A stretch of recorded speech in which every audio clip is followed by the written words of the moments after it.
Random House Audio presents Every Man in This Village is a Liar, An Education in War by Megan K. Stack. This is Dana Green.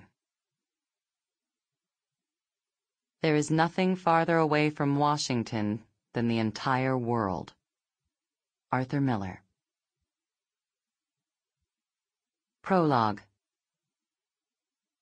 This memory from childhood is still there.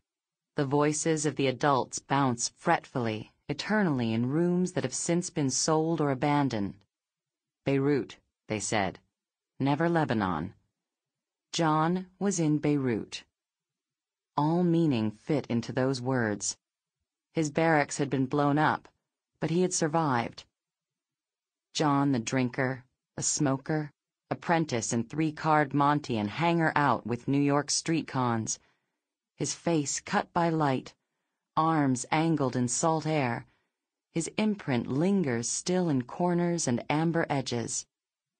John was my father's cousin, my godfather's brother, our two Irish Catholic families braided together in city blocks, in the Bronx, by marriage and the crosshatches of godfathering.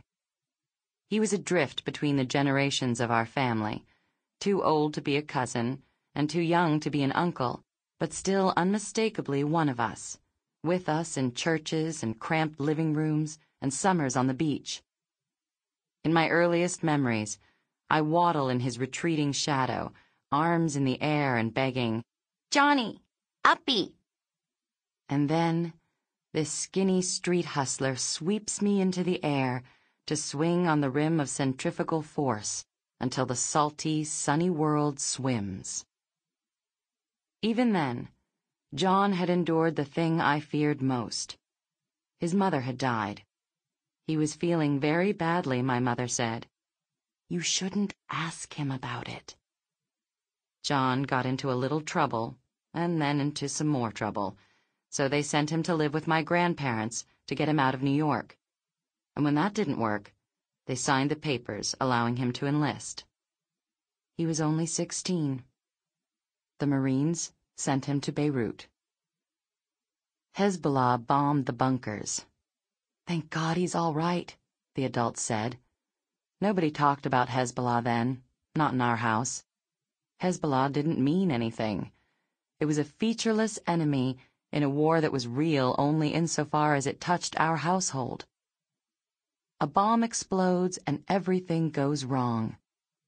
John lived, but he wasn't all right. 305 people died around him. A few years later, he shot himself in the head. It was just before Thanksgiving. He was a father. He was young. We drove to New York for the funeral. They printed prayer cards and sewed his head back together for the open coffin. People stood around and whispered. It didn't look as bad as you might think, but it didn't look good either. For a long time, that was everything I knew, not just about Beirut, but about war. That it was dark and dangerous, that you could survive and not survive, both at the same time. I was 25 when I covered the war in Afghanistan. I wound up there by accident, rushed into foreign reporting by coincidence, because I was vacationing in Paris on September 11th. Before that, I was a national correspondent in Houston, so I was a reporter who didn't really know how to write about combat, covering America from outside its borders as it crashed zealously into war and occupation. This huge change came without warning, but it felt wholly natural. It would be my generation's fate, it seemed, to be altered by September 11th. So I would write about war, soldiers would fight, and Americans would rearrange the way they thought about things. Everything was negotiable. You couldn't imagine what would happen next. I got excited and felt that I was living through important times and went rushing in. And years later, I came away older, different, with damage that couldn't be anticipated beforehand and can't be counted after. That's the way it goes, the way people get older and empires begin to slip.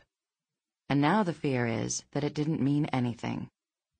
Isn't that what we all suspect about the war on terror? the long war, the war that hasn't ended. The stories repeat themselves, the same headlines, the same geography, the same mortality. We are losing interest, and we fear it means nothing.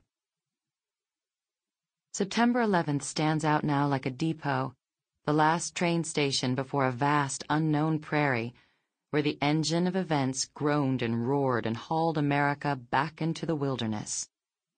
It was the beginning of lost days, of disastrous reaction, of fumbling around in the world.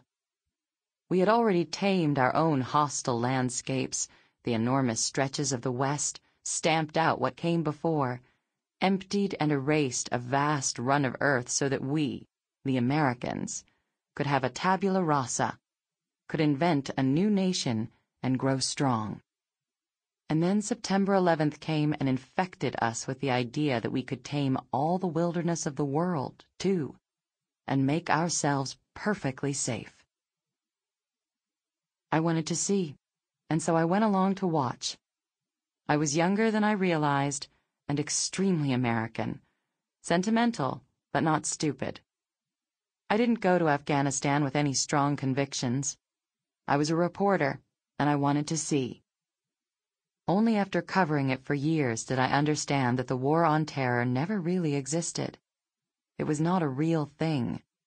Not that the war on terror was flawed, not that it was cynical or self-defeating, or likely to breed more resentment and violence, but that it was hollow. It was essentially nothing but a unifying myth for a complicated scramble of mixed impulses and social theories, and night terrors, and cruelty, and business interests, all overhung with the unassailable memory of falling skyscrapers. There were, of course, certain wars, certain campaigns, certain speeches, all netted together under a heading. But this war we all talked about wasn't a coherent system, or a philosophy, or a strategy. Maybe it was a way for Americans to convince ourselves that we were still strong and correct. Mostly, I think, it was fear. Fear made more dangerous by gaping American estrangement from the rest of the world. Fear at a loss for an object. As Americans, we have the gift of detaching ourselves and drifting on. It has saved us over and over again from getting mired in guilt or stuck in the past. Sometimes we are too good at it. Here, in the same generation, the wars happening over there, elsewhere, already have the irreality of a dream. It's the effect of time, too, and years piling up. You can't remember it all, and you can't explain why you did what you did. You have a few drinks and call an old friend and say, "This happened, remember? This happened and we were there." But the wars are still happening, and they have been happening all along. People died. Promises were broken. Things were destroyed. And as Americans, these actions belong to us. We should remember those days, or we should admit they meant nothing. And if they meant nothing, then there is the question of how much we have lost, and why. As it turned out, the first thing I knew about war was also the truest, and maybe it's as true for nations as for individuals. You can survive and not survive, both at the same time. Chapter 1. Every man in this village is a liar. Cold dawn broke on the horizon outside. The bedroom door shushed open, bringing the morning air and a warlord on predator's toes. I lay in a nest of polyester blankets and listened to his footsteps cross the carpet, every muscle pulled tight. You reveal yourself in breath, in the nerves of your face. Count the breaths, in and out. He sat on the edge of the bed. Smooth breath, relax your eyes, don't let the lids shake. Then his calloused old hand was stroking my hair, cupping my scalp, fingers dripping like algae onto my ears and cheeks.